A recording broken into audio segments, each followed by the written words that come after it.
Welcome to The Grant, the EU funding podcast.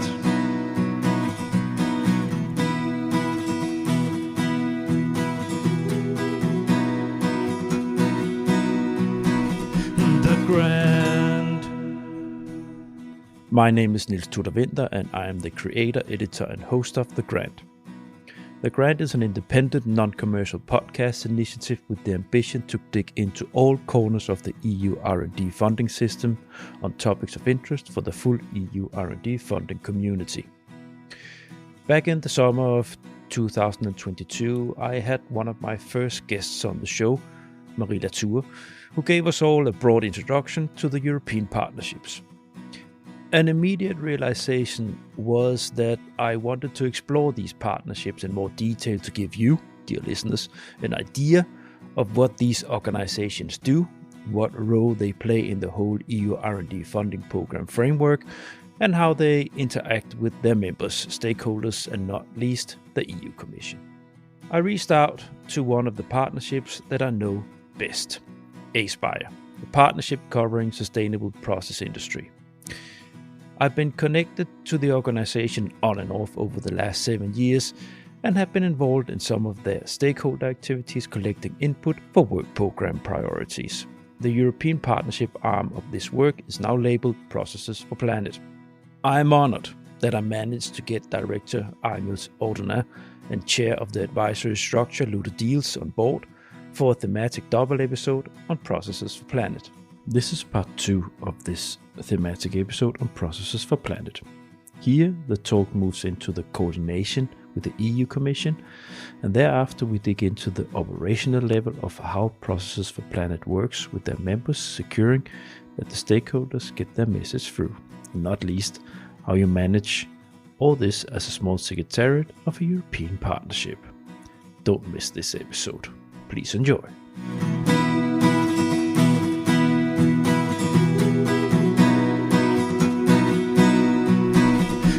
Grand. I guess that's also why you you have the privilege to develop your own calls, but that's based on, as far as I can remember, at least. I don't know if that has changed, but when I was sitting in the wind with the wind people, that so you sent suggestions to the Commission, and then the Commission, there's a process where the Commission, they are scaling down, so to say, of a selection process. Is that correct? Of course. Yep. If I may, it's a comitology process, right? So it's iterative. Mm-hmm. So yes, we make proposals to the Commission makes proposals to us. There is a thorough discussion on the topics, both first on the priorities, then on the content of the topics.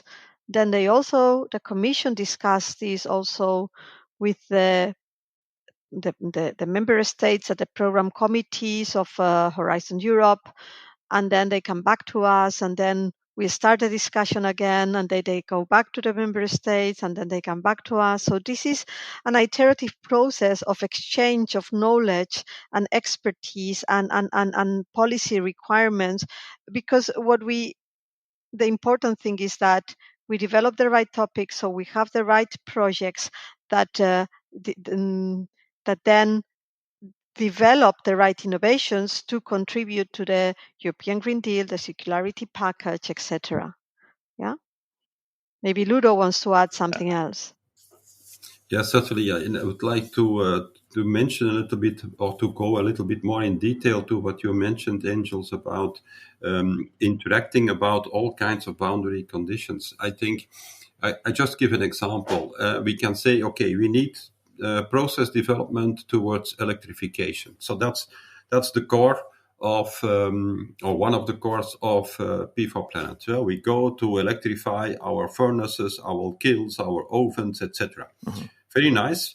It's a big work, but that will consume huge amounts of electricity, and we want to have green electricity. Mm-hmm. And if at the end of the business we all set up electrified ovens and furnaces, etc., and there is no or not enough green electricity, where are we then? So, and this is an element that also we have to take into account in our discussions. And it's a very difficult one, because we are not, how to say, certainly not directly responsible for it, but it's for us a binary condition. And if we say we go to waste recycling or to use more biomass, where is the availability? How is the logistics of it done, etc.? So this is not our business, but we have to take it into account in order to come, once the day arrives that we implement it, that we have availability of it. And so this is a point, and I must say that a few years ago, we are not discussing that very much. We were focusing on the process, and now we see that also these points, we have to interact, and we have to make studies on availability. How much carbon do we need? How much electricity? Same for hydrogen, and I can sum up a lot of other things, but this is also part now of the discussion. And I understand that for the industry, in order to decide to go to certain projects, in order to decide to certain implementations, this is extremely important for them, because this is a boundary condition that decides if it is possible or not. So these things is also becoming more and more part of the game, if I can say. Yeah, exactly this, because it's when you're dealing with these kind of changes, with these kind of technological shifts on society, it's on societal level, it's not just a technology level or sector level. It's so like it's structure. Yeah, it's down to some of the basis elements where everybody needs to go in the same direction, and things overlap everywhere. So that makes your work in developing calls for the sector more complex. Do you coordinate anything at all in relation to the other partnerships and the other parts of the work programs? There is a coordination there, no? Yeah, so we have a special person even who is the leader of what we call the collaborations. Mm-hmm. But I must say that more and more I have the feeling that is the leader of the alignments. So we try as much as possible to set up different discussions with different other partnerships, mm-hmm. in order to align all the research and developments that we are promoting, so that on one end we avoid that there is any overlap, so that two partnerships would do the same, but on the other end also that we are very complementary and that we do not create any gaps. And so in that way, this is also something that is quite new, but from the beginning of P4Planet, we set up this idea of collaborations in order to define and to have a lot of negotiations with other partnerships, how we will do it and how we utilize the budgets in the best way on both sides in order to reach our common goals. Because in a lot of cases, it is a combination. Processes, let me say it otherwise, new materials based on biomass, for instance, are developed in CBE, but the processes and the improvement of the processes are very often part of the Processes4Planet discussion. And in that way, we have to see how we optimize all these things so that we make the highest progress.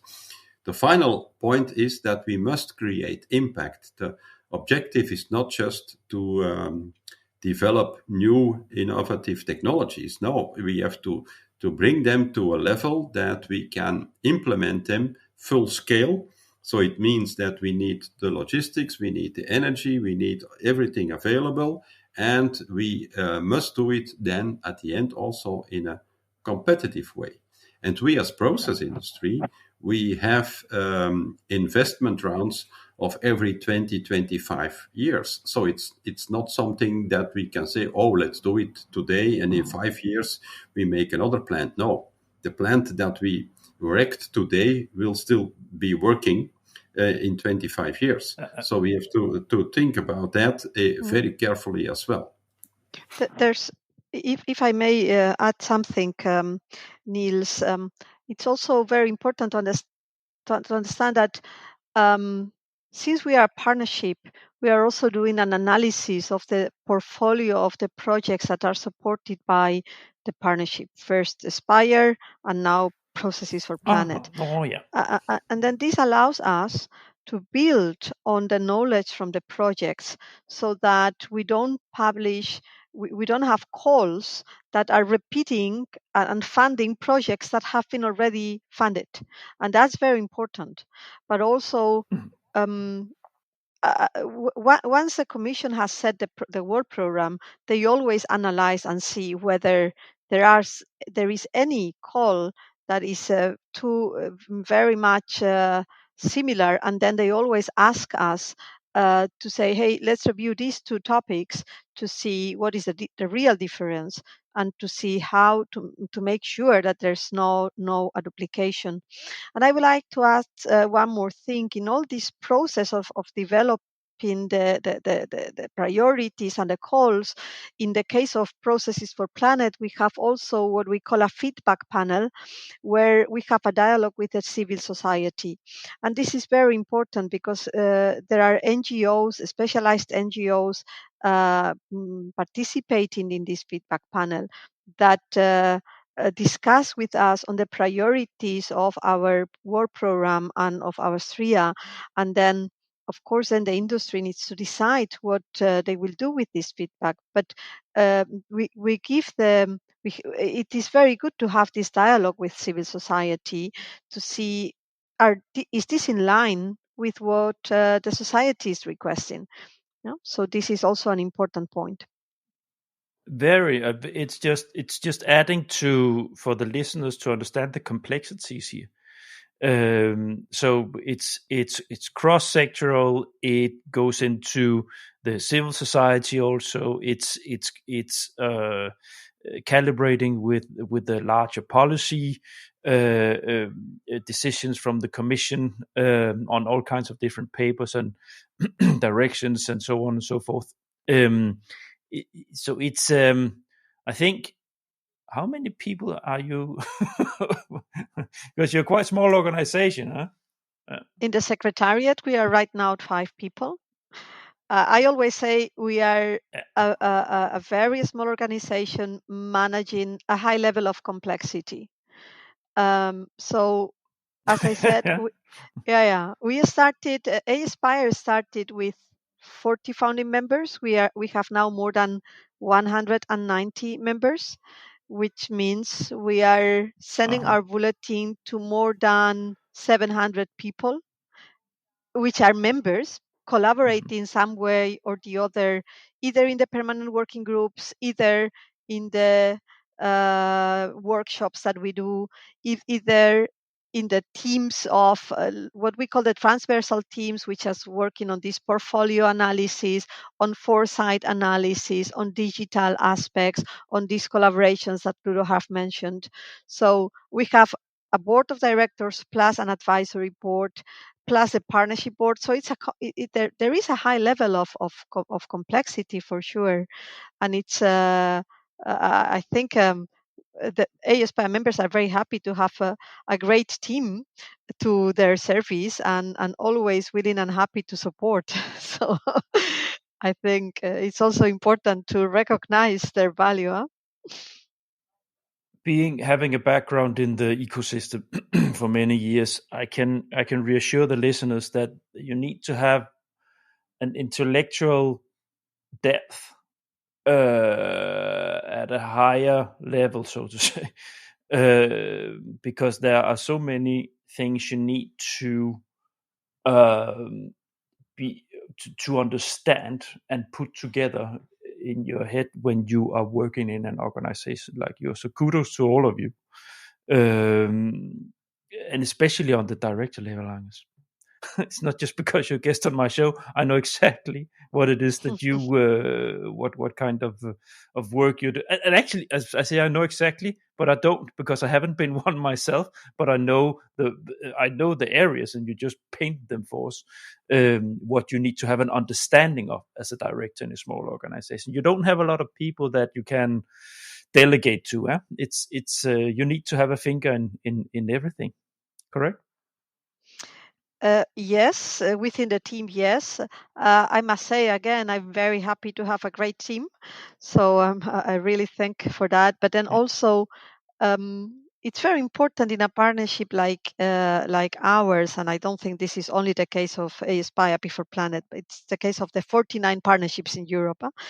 But it's very important that we don't only manage a team under contract.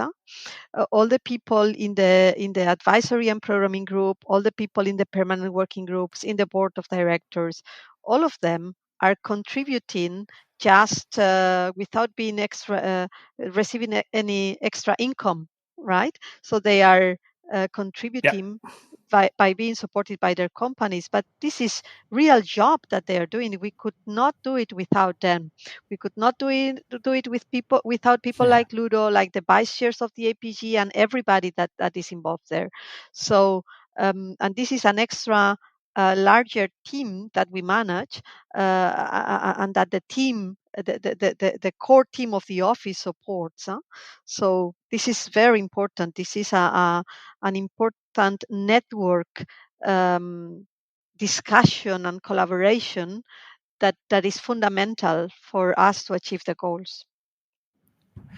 Yeah, and I think it's important, or it's at least it's an element to flag here, because you have from the real world. I always call this this funding world of the EU a parallel world. In the real world, if you talk about lobbying or influencing, or people have this idea that it's super big money, it's super sleek, that you just shovel in, you're like, and nothing is at all being done for free. It's very expensive that you pay lobbyists to, you're like, this is the exact opposite.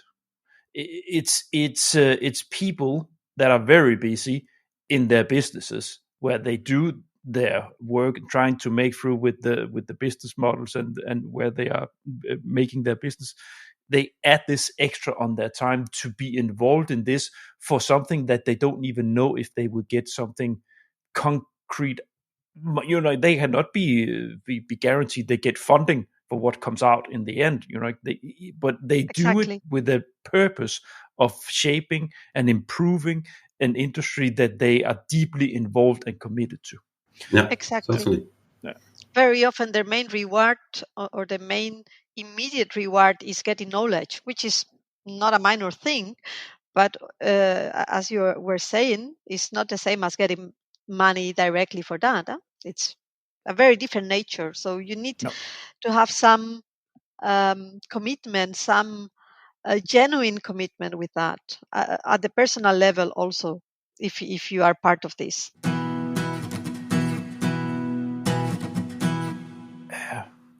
Now, I want to be. Yeah, there are many different currencies here. There are money, and then there are the value of network, and the value of being connected to knowledge networks and stuff like this. This we can have a talk about. What I need to make sure, Ludo, because you need to leave in 6 minutes. So I need to make sure that you cover the areas before I round up, because there are some things here that I can see that I will continue with Angels when you leave. But are there anything here from the rundown that we need to make sure that you have a comment on? Thanks, Niels, for giving me the floor for these last minutes. I have two things that I would like to add. And the first one is that we mentioned, it was shortly mentioned by Angels, but also we have to deal with the member states. And the member states, it depends a little bit of the member states, of course, but in a lot of cases, they do have also very big national or regional research programs leading to similar developments, etc. So we have also to align with them and to see how we can make use of these funds and budgets in the best way, and to avoid that, again, we repeat things that are done in one of the member states, etc. So for that, we have what we call an ambassadors group, so people that are making the interaction with their member state in order to have this agreement about what is ongoing there, but also to inform the member states about what we are thinking that is important. So it goes again in both directions. But this is another activity, and we felt really the need for that. So it was not existing 5 years ago. We felt really that we needed that, and so this is now up and running, and so we expect quite a lot from it as well. And another point I would like to make, and that's my final point, is that the unexpected issues that arise all the time, and so that's also an issue that you cannot describe even in SRIA or in calls, etc. So we had the COVID crisis. It was not foreseen, and it created other ways of working, other ways of thinking, other ways of business models that all of a sudden could be used, and other business models that needed to be discarded, etc. We have now the energy crisis, which is all of a sudden bringing to the attention renewable energy in a way that some energies could be cheaper, and if we are independent, then the price is not so bad as we thought in the past, etc. So all these crises also must be involved in a certain way. Another one is resilience, so the dependency of other materials. And again, now with the Ukraine war, we know that the dependency of certain metals all of a sudden is an issue. We know that for others, the dependency from other countries is an issue, etc. And so this forces us to look more to renewable energy, to look more to recycling, etc. And I think all of a sudden it creates conditions that are helpful on one end, but on the other end also that expect a lot of flexibility from all of us. And so we cannot stick to a very static plan. We must keep our eyes open to availability of the flows, to crisis that will come to us, and must not think this will be the last one.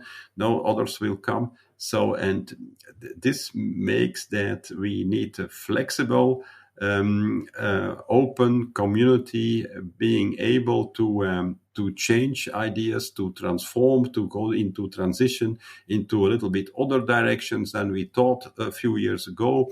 And we cannot say, this was my idea, I want to defend it until I'm dead. No, that's not possible. We have to be flexible in all these things. Yeah. And so I think that's also an element that needs a lot from the office of Spire, but also from all our members that are part of this changing world, and that have to take that into account in the most optimal way.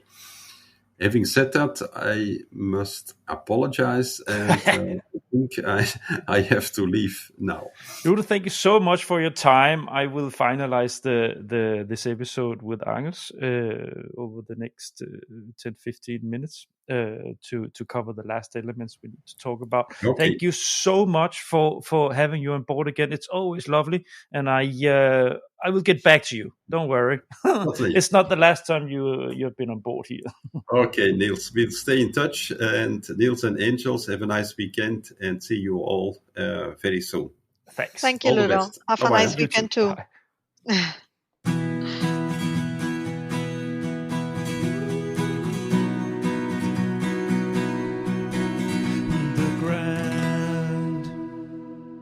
So, Magnus, are there any of the things that Ludo just mentioned that you have a comment? I think he has described two very important points, which are very aligned with what we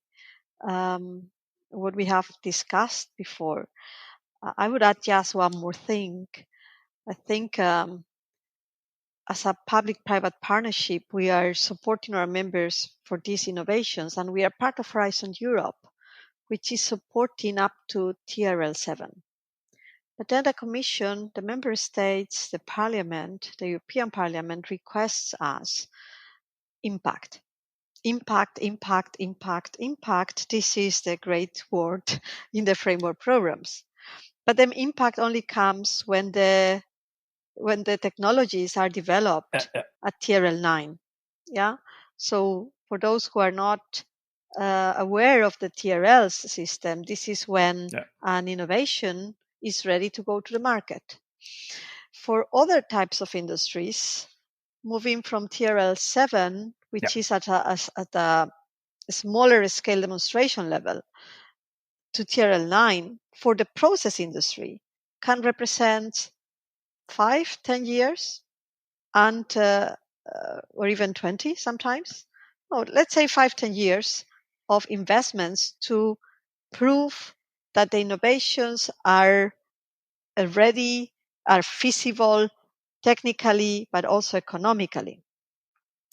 And this is a great challenge. This is, for me, the toughest challenge that we have as partnership. And it's included in our SRIA. And that's why we have, for example, an impact panel where we discuss with the funding bodies, so to see which are the gaps, which are the issues that are preventing or can prevent the innovations to really get to market.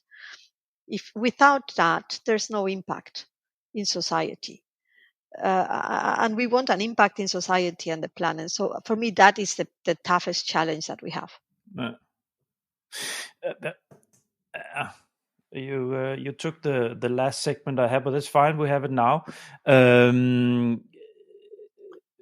So with this, do you make this reality check towards the Commission?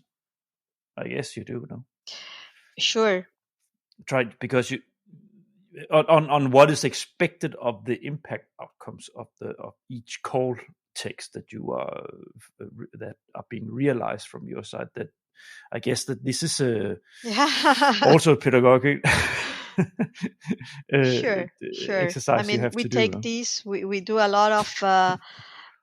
We try to raise a lot of awareness to the member states and the Commission on this, and we consider it in the topics. Meaning, we always say there's no. For example, one of our ambitions is to reach this drastic reduction of the CO2 and GHG emissions. It's clear for our sectors that there's no single innovation that can deliver this 100% reduction of the emissions. It's a combination of several innovations together into a novel plant or into a very novel unit within an existing plant in Europe that can change the way this existing plant works, which can deliver that. So our agreement, our commitment with the Commission is that the topics under Horizon Europe need to develop these technologies that will be able to be integrated afterwards.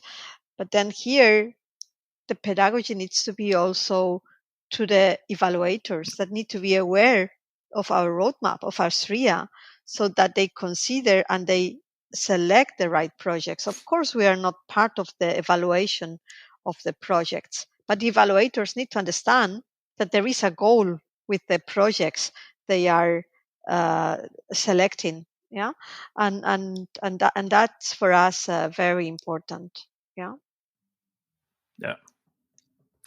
Yes. Agnes, before you leave, I would like us to touch a little bit on, for the listeners, to understand possible members, so to say, what added value it is to be involved in this work, because this is also part of what I try to do with this podcast, to sort of be informative about trying to demystify something like the European, like the ecosystem of Brussels, or how complex it is to be involved in giving input and trying to demystify the complexity of it, because it's actually doesn't have to be that that complex. It's just a matter of knowing where to go and how to get involved, and then there's a lot of people that do a lot of work for them, like organizations like yours. I would say that there are different levels of involvement from our members. So it's very easy to join. They just fill in a form online. We review it. We ask for the board approval. And then they immediately can say, I'm interested to become a member of this working group that you have. Yeah, we have 6 working groups, 2 working on the area of climate aspects, 2 working on the circularity areas, and 2 working groups working on the competitiveness aspects, the 3 ambitions that we have, right? So they are free to join any of our workshops, of our permanent working groups. But then also, it very much depends. If you are a large industry, you may be interested to, or an intermediate industry or research member, you may be interested to be part of the advisory group, which involves a higher level of work, right? But it also involves a direct link or dialogue with the commission. But then if you are an SME, you may just be interested to be part of one group or to participate in our workshops, to participate in our yearly brokerage event, to find your partners, to find your coordinators, the coordinators of projects, if you don't want to coordinate, and to have this access to understand better the calls, etc. Or you may say, yeah, I cannot participate on a regular basis, but when you have when you are writing a paper, for example, on an area which is my expertise, I may be happy to participate during 1 or 2 months to review that document. Maybe I cannot participate all along, but I can participate in that. There are very different reasons why the members join. So, for example, and I will like to put you an example of the SMEs, right? Yes, please. In other partnerships, the SMEs are partnerships that receive the innovation. In our partnership, the SMEs are normally innovative partnerships that develop the innovations that the process industry needs. And this is very important because what they are telling us is that they see our SRIA. Yep. By seeing our SRIA, by reviewing our SRIA, they see their market opportunities. Then by coming to our workshops, they are in direct contact with these industries. It's not so easy to know at which door you can knock when you want to work with a large industry, but you have the person there, and and you are able to discuss in the workshop with them, or you are able to discuss with them on, hey, I could be your partner in this project, and I explain you why. And then when they are in the projects, they are able to develop the solutions with their customers. So for SMEs, the participation in Spire is very profitable. And what we know is that they are growing above the average of the EU, the ones that have been involved that they are involved in our activities. So their turnover is bigger. They are having more market opportunities, and they are even increasing the number of jobs they are having. So this is very important. And the large organizations, they have access to a pool of talent. So imagine a process industry specialized in chemical, cement, whatever. They may not have the digital knowledge that is needed to develop their digital twins or their all the mechanisms that they need to develop for the process control, for example, or process optimization. But then, or they don't have this expertise on the artificial intelligence, for example, not necessarily, but they can find it in other members of Aspire, and then they can collaborate. And maybe they can do business even outside the projects, and that's great. They have this opportunity to access this knowledge of pool. For the research organizations, for their universities, they are also in direct contact with these 10 sectors, knowing exactly what they need so that they can fine tune or have this in mind when they develop their strategies of innovation. Yeah. So it's a win-win when you participate. I really hope you're listening out there, because this is very, very important what Angus has just shared with you, because this is, I think, if you want a square root, this is an investment. So going into getting yourself involved in something like this, and I'm not saying this to promote Aspire, so to say specifically, or I'm promoting the chance that you have as an organization, as an SME or as an industry company, with the challenges that you stare into, because every industry stares into some challenges and some issues. If you step into a work like this, if you step into a forum like this, or fora, if you wanted to be into more, you get exactly what Angus has just painted out. You get access that is so difficult for you to get elsewhere. You get influence on something that is of strategic importance for your organization, and you can flag new things. You can flag things to say, why are we not addressing this? This is something that many within our subcategory within process industry is dealing with, and then it's being discussed, it's being addressed, it's being challenged, and it's being refined into something that can be in eventually one or two large research and innovation collaboration projects where the finest, strongest technologies or innovation processes are being developed. That's the ultimate. This is what the investment comes down to. If you do this of your time, probably there's also a membership fee, but that has nothing. It's nothing that's going to be a problem for an organization of within these sectors to deal with. When you look at the return of the investment, so it's Exactly. Yep. it's summing it up. No, Angus, that.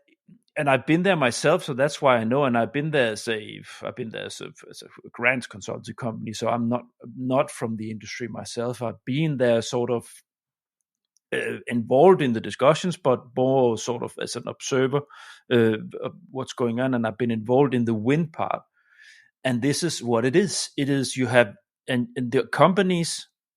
I can tell you that the companies that has understood this, companies like Ørsted, for instance, in the wind sector, they have for decades involved themselves in affecting and influencing the calls in the ecosystem of the European Commission's research programs, because they know that it's of important strategic. It's important strategically for them to do this in their own, calibrating their own innovation strategy, Yes. and growing as a company. And I would like to add something for the companies. Another important point: when I arrived here, Yep. They all told me, Angel, since we started Aspire, we have a continuous dialogue across the sectors that we didn't have before. And then they are able to understand better not only their own challenges, but the common challenges and the differences across sectors. And then they can work together to solve common challenges. And that is a very important point. This is what cross-sectoriality means, that they can work together to define solutions for common problems, and they can even say, hey, this sector is doing that, is working on this or resolving this problem with this type of innovation. Why aren't we doing this? Yeah, so it's this pure technology transfer that we are working on and developing solutions. And then it's also very important in the discussions. This happens for also because in Aspire, we consider we have a sector on board when we have the industrial association of that sector plus companies of that sector. So we can have somehow somebody who knows what are the discussions of the sector and can provide a more global perspective, not only the perspective of a single company, which can be very different, and that's fair, right? So it's really a cross-sectorial perspective that is bringing a uniqueness to this community. Yeah. And there's an element that me and so that Ludo and I we also discussed in our episode recorded some months ago. If you do this, if you step into something like this with a pure goal of self own interest, so to say, maximization of own interest, then you won't have anything to do there. Everybody will very quickly detect what's going on, and everybody will not really want to have anything or too much to do with you, because they realize that you're only there to maximize, go for your own goals and own strategic importance for yourself.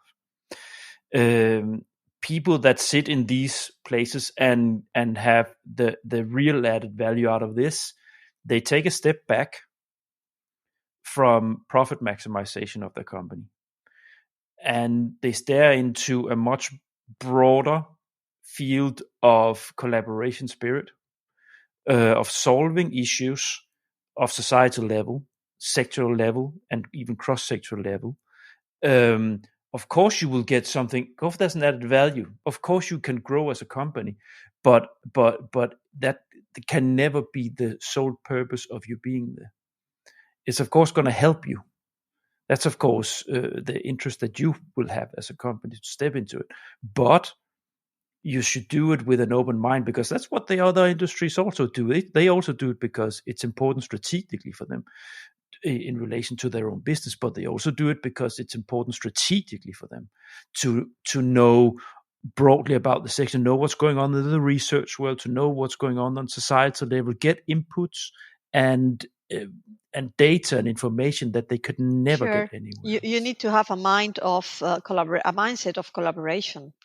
Otherwise, you will not be partnering in a project, because who wants to collaborate with somebody who doesn't want to contribute, right? So that's very important. This said, there are also members who are joining to learn, which is also fair. Some members want to learn and to understand better, and then they contribute in a different way, because they contribute when they come to the workshops or through other means. But it's true, you need to have a mindset of collaboration. That's very clear. Yeah, I totally agree.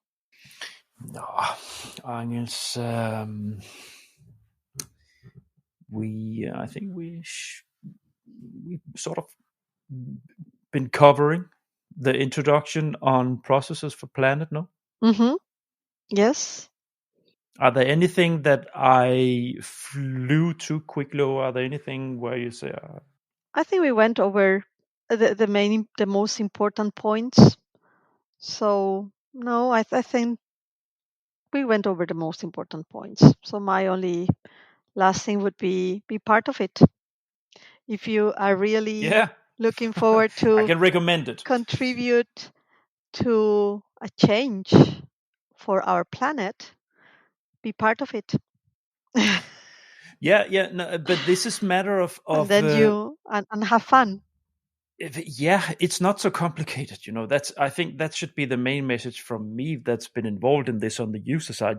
It's if you get yourself involved, it's a very short time to added value, so to say. You will very quickly be enrolled in the activities and the exchange and the networking, and you're gonna experience very quickly a return on that networking investment, so to say. So I can highly recommend that.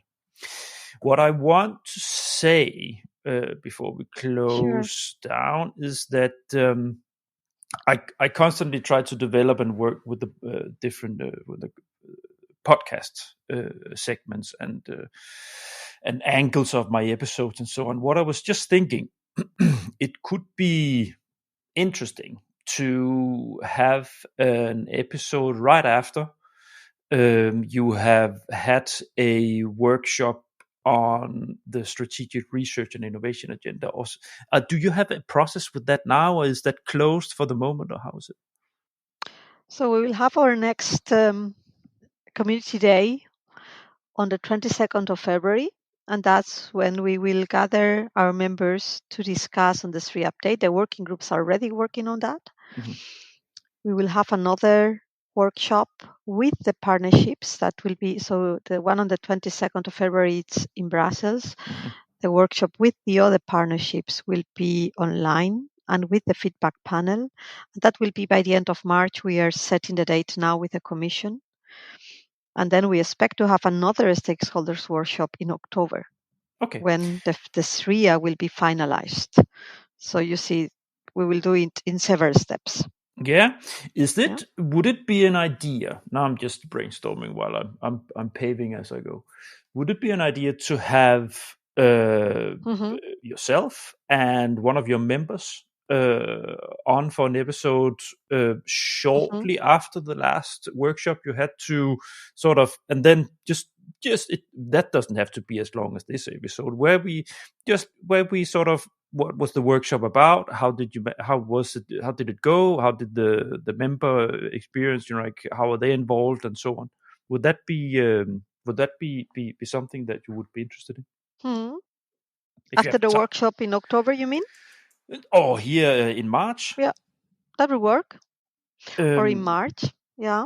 In March we would have like partial results, and in October or then we would have already the update of the SRIA done. So both could work, I think. The function of the episode would be to get sort of open a window into how it is, the process while the process is rolling, so people get more hands-on idea of how these things, because now we've been talking about workshops, we've been talking about events and so on, but then digging into just taking an event right after, and where it's present in both the members' mind and your own, about the day, and explaining about how like the program, how it was structured, and how the discussion went and so on.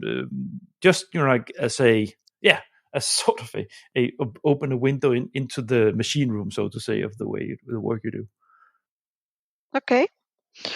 Yeah, I think it could work. That would be then in April, because the workshop should be by the end of March, or okay. I don't know.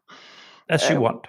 Let me put it like this. As soon as we have a date, I can send you an email. Yeah. Yeah. And then we see when it's possible. Yeah. Good. I like that. Yeah. Okay. Yeah, I like to do things concrete to open up the windows to this whole ecosystem and world that few people actually know about, and also for people within the system, across the whole EU funding system. Some people, they don't know how these things work. They maybe just sit and write proposals somewhere on a university, or that's certainly true. Yeah, it's just to get a better understanding and spreading the knowledge of how the whole system works. So good, very well. We let's just say we'll stay in touch on this future episode.